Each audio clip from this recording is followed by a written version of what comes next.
semester is off and running, and we are here at the Mastering Social Media for Schools podcast to give you some inspiration and some tips and some helpful strategies that are going to work for your school. So I am so excited for you to meet Wendy Coker. She is from Petrolia, CISD. It's a very small school district in northern Texas, less than 500 students. She is the technology director, but she finds time to celebrate the amazing students and staff that are in her district on a daily basis. And she's going to share some of the tricks, how she does that, the channels that she manages, and how she's getting students involved. And you're not going to want to miss her best tip that she leaves at the end. You guys, I've been saying this for a long time, but it's always helpful to hear it from somebody else of how it changed their life. And so we'll just leave that as a hanger for you to hang on till the end of what her best social media tip is. And you guys, if this podcast has been helpful, I know that we're wrapping up this first few weeks, months of school. Have you left me a review for this podcast? Please, whatever podcast channel you're listening, leave me a review. That really helps other people be able to tell, hey, is this worth listening to? Is this going to help me do my job better? So I'd really appreciate an honest review over there on iTunes or wherever you listen to your podcast. Let's get to this week's K-12 PR tip. All right, today's K-12 PR tip is all about the images that we share out on social media. Sometimes you feel like you shouldn't share a lot of images. And so people tend to want to create collages with things like Canva or Pic Collage or other, graphic design tools. And you want to take a bunch of pictures and put them into one graphic, one collage, and post that out on social media. I'm going to tell you that over 80% of the people that look at social media actually do so on their phones.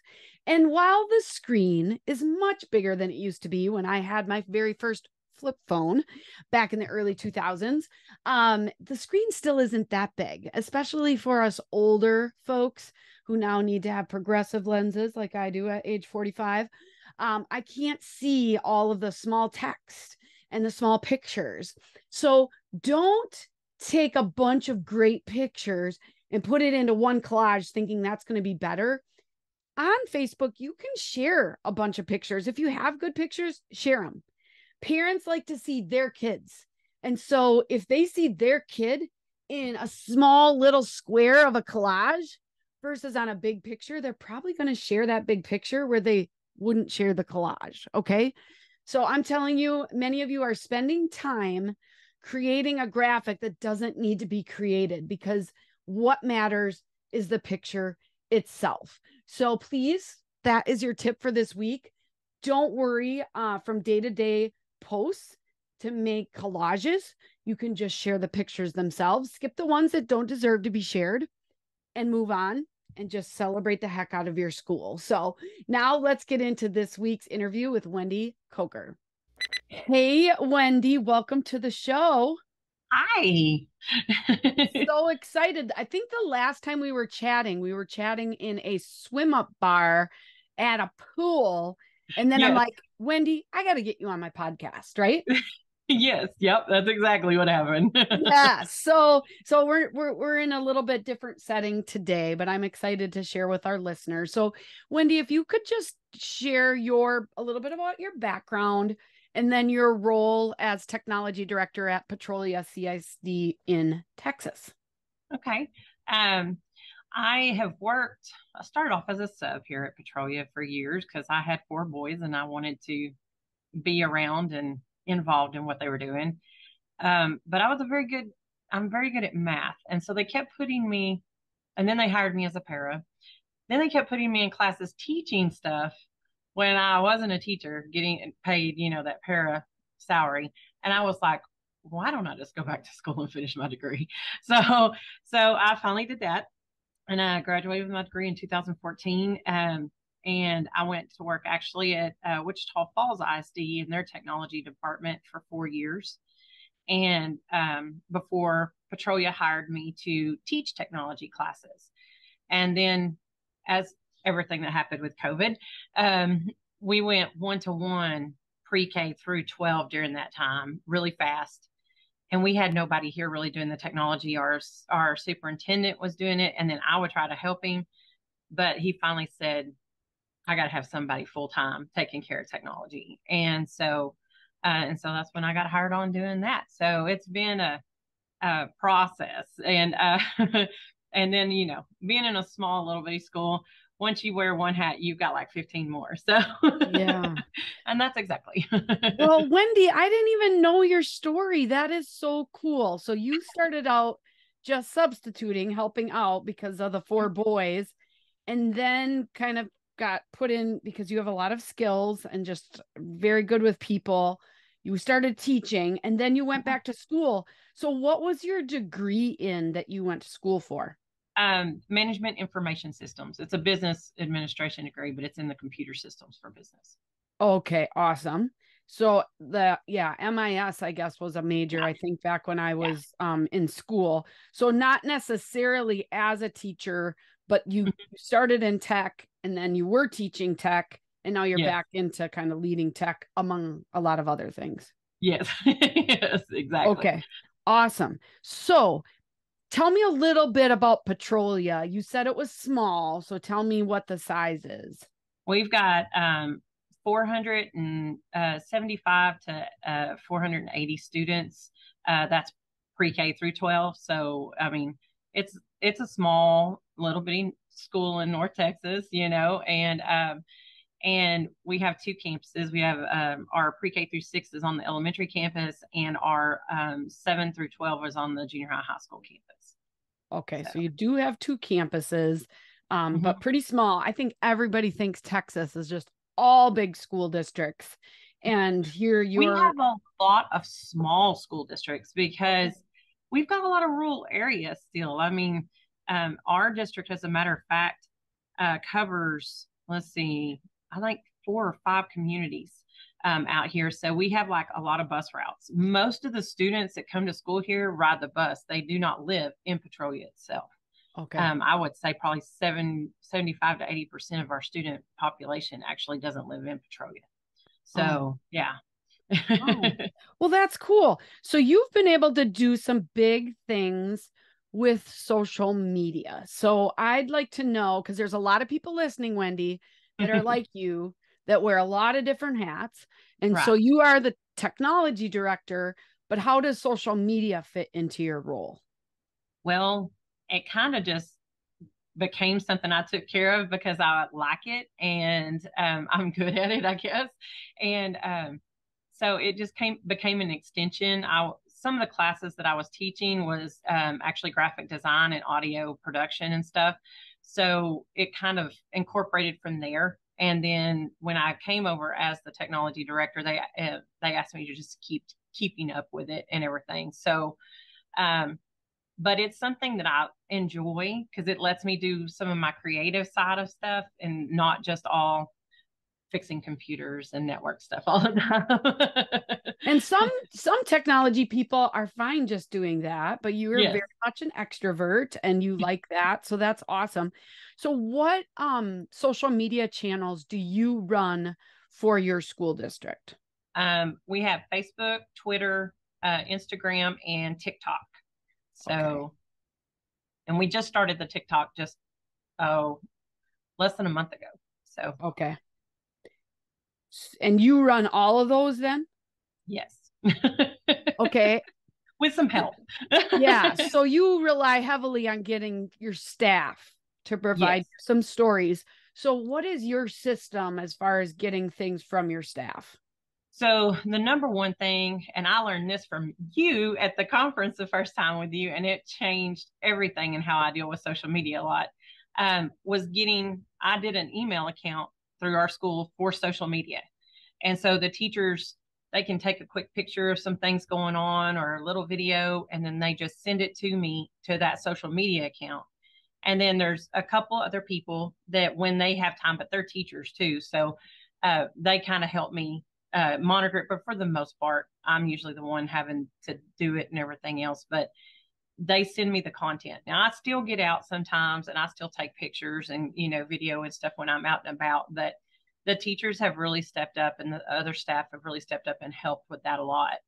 And then we've got a teacher over at the high school that's doing graphic design and AV production, and he is going to start doing some little TikTok videos, have the students do some things for content for that. So that'll be really cool because he's got some really creative kids over there. That's awesome.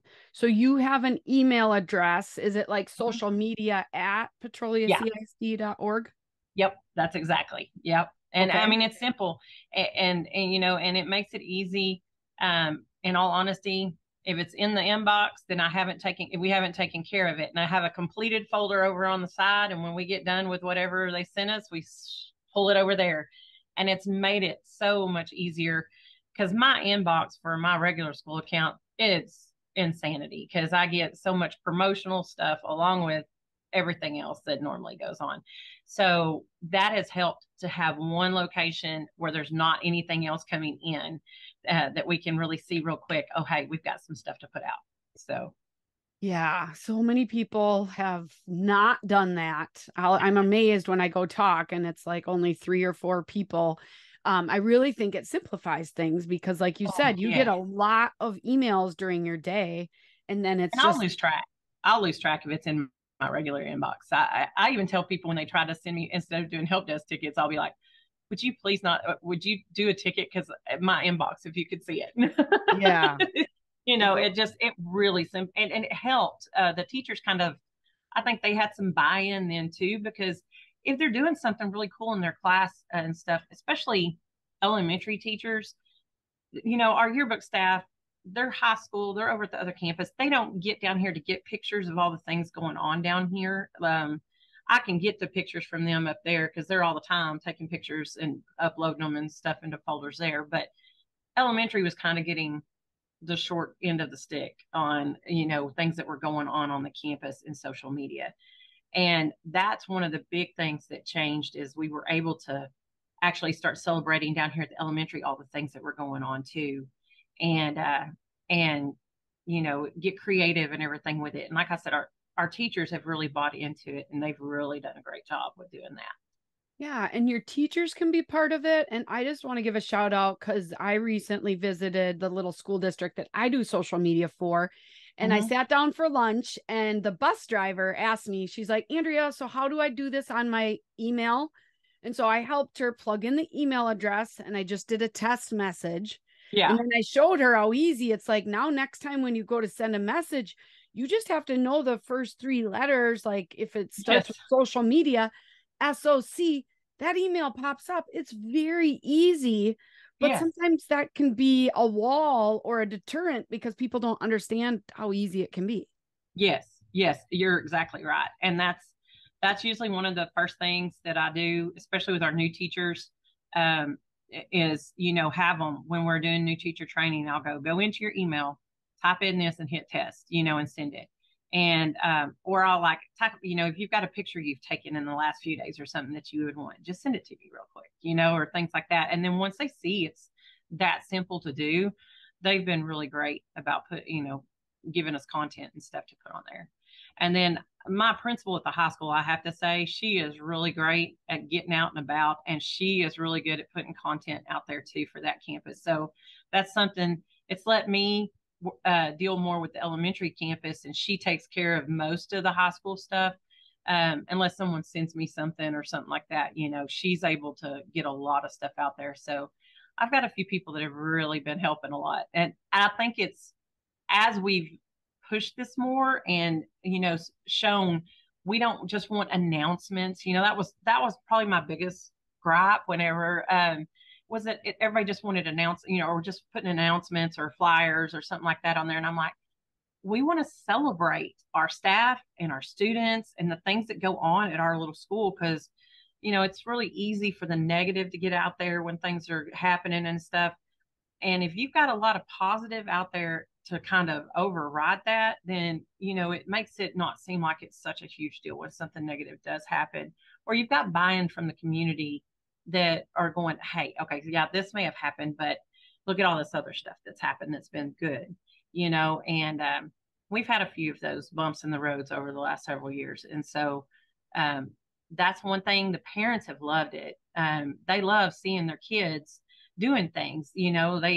Because if you ask your kid what they did during the day, and you're going to get some of the little kids will tell you stuff, and but as they get older, they quit telling you what's going on. So for the parents, they were actually like, oh yeah, I saw that you were doing this today, and everything, and get on to talk about it. So I mean, it's such a cool tool if it's used in the right way for our schools, and it really can make a big difference in how the public sees your school too. It's a big deal. So I just feel like I'm listening to myself talking. So Wendy, I just love it. That's why we enjoyed talking to each other so much. We definitely have some of the same beliefs. It just gives such a light to all of the great things happening. And me as a parent, I'm not in the schools every day. So Right. being able to have those conversation starters are really important, and they're impactful. Mm-hmm. And it ends up impacting, student success and some of those things too, right? Yes, very much. I mean, we see it too with the students. Like I'll have kids come up and go, hey, you had my picture on Facebook or something. My mom showed me a video or something that you did, or this, that, and the other. And our high school kids are beginning to create that content in some of those classes up there. And well, they're getting really creative with some of the things that their ideas that they've got so many. And it just lets them be able to, say, hey, I created this, I helped do this. It gives them some buy-in to it also. And I think that's really important. Yeah, absolutely. Yeah, you're one person, you're one lens, but you're really opening up the storytelling to a lot of different people so that we can all kind of showcase how great our school is. Yes. Now, you had a viral post last spring. Can Yes. you tell me about that? Yeah. So last May, my principal at the high school, they were taking the seniors that were graduating were in their caps and gowns, and the little kindergartners that were going to be graduating were in their caps and gowns because they were going to have practice. But they also take like a picture of the two classes together, showing the different classes that are graduating. But she had them take them for a tour of the high school, the little kindergartners. And they were just walking through there, the kids holding hands with the students and stuff. It was just the sweetest video. And yeah, we never imagined in a million years that it would get over 4 million views. Like I hadn't even checked it in a while, but it was up to near 4.5 million views the last time I had looked. And it went viral really, really quick. But 90% of the comments and stuff were always positive and everything else, and thought it was so cute. You always have those others that don't, but it was a very sweet moment. It was very, we weren't thinking anything of it. We just thought it was really cute and that the parents would like to see it. Yeah. We never dreamed it would do that. So And what kind of video, like, did you edit something together? Was there fancy B-roll, or can you describe it a little bit? We'll make sure to link it in the show notes. Okay. Yeah. No, it was actually just the principal. The principal took her phone out, her cell phone, and was taking video of them walking down the hall and stuff. It was a simple. It wasn't even anything that was really put together. It just kind of shows you that you just never quite know what is going to resonate with people, and that it may not be, you may not need all this fancy stuff to get some content out there that people really love to see. We've done some other videos that have been fancy, but it was just a simple video. It was just taken with her cell phone, and no audio with it, no nothing. It was just literally them walking down the hall. Yeah, and I think we can so often be held back by trying to make things perfect, or I'm not quite sure what to say with this. And it's like, we just need to get the story out there and let it take off from there. And going viral is neat, like, but it's not even really the goal. The No. goal is to make sure that we're creating those connections with our own community. And Yes. so many times, and I'm really excited that this one went viral because we need more positive stories to really reach a Yes. lot of people. Yeah. Um, but it's just a reminder that, hey, if you can connect with one more family, one Yes. more grandparent, Yes. one more, step parent that maybe isn't a part of that child's life all the time, if you can do just one more, Yes. that can make a huge difference, right? Exactly. Yeah. Well, and you've got so many families that, they've got grandparents that don't live close by. So they're not able to see the kids all the time. So, I mean, probably a whole lot of our comments actually come from grandparents on a lot of these, Mhm. a lot of stuff, content we put out. And you're right. I mean, if we can just reach one more person, showing them what's going on, what their kids are doing, that's the thing that we want to do with it. We just want to communicate, we've got good things happening and your kids are involved in a lot of fun and great stuff and they're really doing well. And that's what the parents want to see and all the families do. But also people in the community really want to see, even if they don't have a child in the school, they want to see what's going on at the school and the positive things that are happening there. It can make a huge impact on the whole community to see that there are good things happening at your school. Yeah. So, So you wear the hat of a technology director, so you've got a lot of responsibility, and people are probably thinking, okay, this is nice, Wendy, but I don't have the time for it. Can you tell me, like, break down your time wise that you think you devote to some social media efforts compared to everything else that's on your plate, the 62 other yes. things? Yeah, oh yeah. In all honesty, Canva has been a huge thing I have discovered, and it is so easy to use. And with the teachers providing me the content, it really doesn't usually take me very long to create something cute in Canva with that stuff, download it and post it. I mean, we've got Hootsuite that we use to get most of our content out, and everything, and I can schedule it whenever I need to and do, as I try to plan ahead for those things that I can. So I'm not just sitting here at the desk all the time working on content. And that's probably one of the biggest things I learned to do was to just stop. There's usually a time in the afternoon that I go through the emails over there if there's anything on it, or I look and see on the calendar what we've got coming up. And I just do those things pretty quick. I mean, I've gotten where with practice you can learn to get that stuff out pretty quick. I mean, it usually kind of amazes people how fast that you can get it out.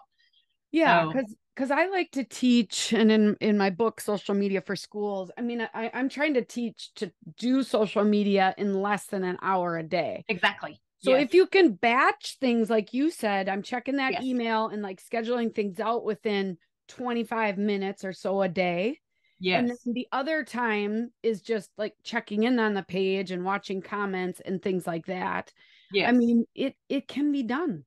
Oh, it's very doable. I mean, I I do a lot of other things. I mean, I'm repairing Chromebooks like crazy all the time, and besides all the other stuff I monitor and take care of with technology.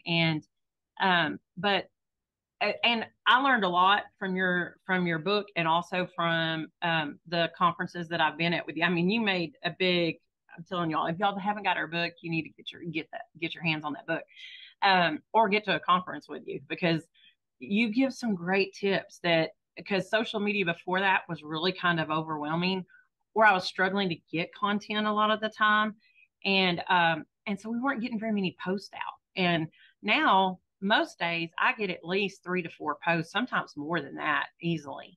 Mhm. And so we're getting a lot more content, and it's good content out there that's, not just a flyer about what's going on next or this, that, and the other. It's, usually something with the students. It's student and staff centered most of the time. Yeah. So it's doable. It's very doable. Good job. Well, you took action and have been doing a great job. So you also mentioned you have a TikTok channel. So how are Mhm. you generating content for that? Because Wendy, I'm guessing you and I are probably about the same age, and we're not young and hip like we used to be back in the day. No, no, and I don't always know what the heck to put on TikTok. I'm not gonna lie. So, but we have actually two channels. One that we do is for like educational stuff and things to get out to parents, like advice or things like that. So, our superintendent actually does little messages about things, and so And our principals, it's kind of more for elementary than it is high school probably, but it can go across all ranges. But our admins and stuff are doing more stuff for that and putting more content out there on that one.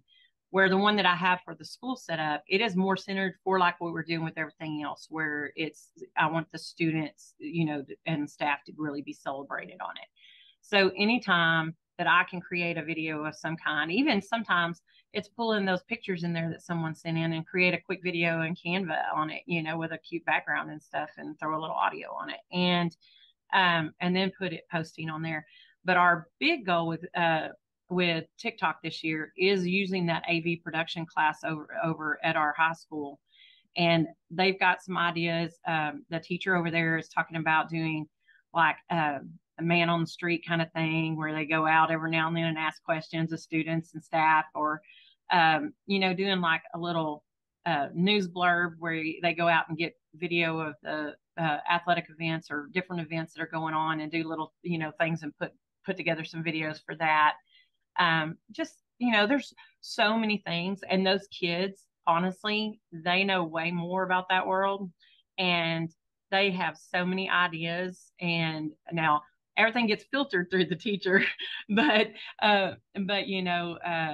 he said they were excited to hear all the things, that we had that ability to do that this year. So yeah, that's awesome. Yeah, I love that. I think, as we head into this new school year, involving students is my number one piece of advice for all schools out there. Is let's get these students involved.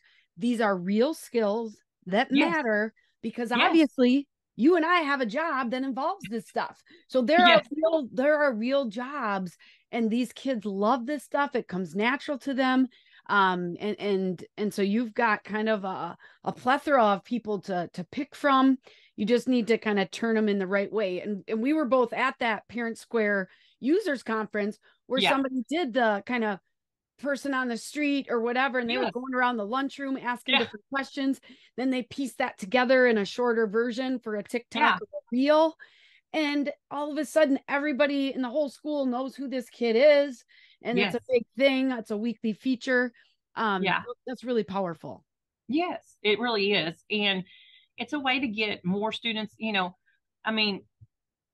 especially at the junior high and high school level. Your athletes are involved in all sorts of stuff all the time. But you've got a group of students that are not always out there in the spotlight. They're not always, they're doing other things. And that's not always a light shown on it. And I really want to see those kids who have that creative ability to do those things be able to use that and shine a light on them too, and what they can do. That's, to me, it's important not just to get the most popular person and the jock and everything else on out there. I want to see everybody else doing things also. I want to see even those kids that are most of the time real quiet in the classroom and may not say a whole lot, but there's things that they do, and there's things that you can get from them that you can get out there and show, hey, this is this student, and look, they like to do this, and so it gets them out of their shell a little bit. So absolutely. Well, as we wrap up, what would you say is the best social media tip that you'd want to share with our listeners? I will say, if you have not created a social media email, do it now, like right now. That has been the hugest thing. And try to get more buy-in from other people. Just don't try to do all the content yourself. You need other people to help you to do that. And there's a lot of creativity out there in education. You've got teachers that are creative. You've also got students who are really creative and have ideas. Bring that in, and because then when you do, it just expands everything that you're able to do with social media so much. Yeah, absolutely. Well said. Wendy, what's the best way for people to stay connected to you? Well, that's a good question. You want to share your email address? Yeah, sure. I can share. My email address is wendy.coker, which is wendy.coker at petroliacisd.org, which Petrolia is spelled PETROLIACISD. So Yeah. And if anybody wants to reach out and talk to me or anything, I'll get to you as fast as I can. I will say this. It probably right now is like, ugh, but Beginning of the school year, not a great time. And maybe we'll tell them how they can fill out a ticket to get your time. But we will have your email address in the show notes, sure. along with all of your social media channels. Okay. Thank you so much for leaning into this. I love that it's a passion of yours. You Oh, could thank tell from the stories you share that it is a passion. Keep up the great work. And everybody, I hope there's a few things that you can learn and take back with you to make your storytelling even better this school year. So thanks so much, Wendy. Bye-bye. you. Welcome. Bye bye.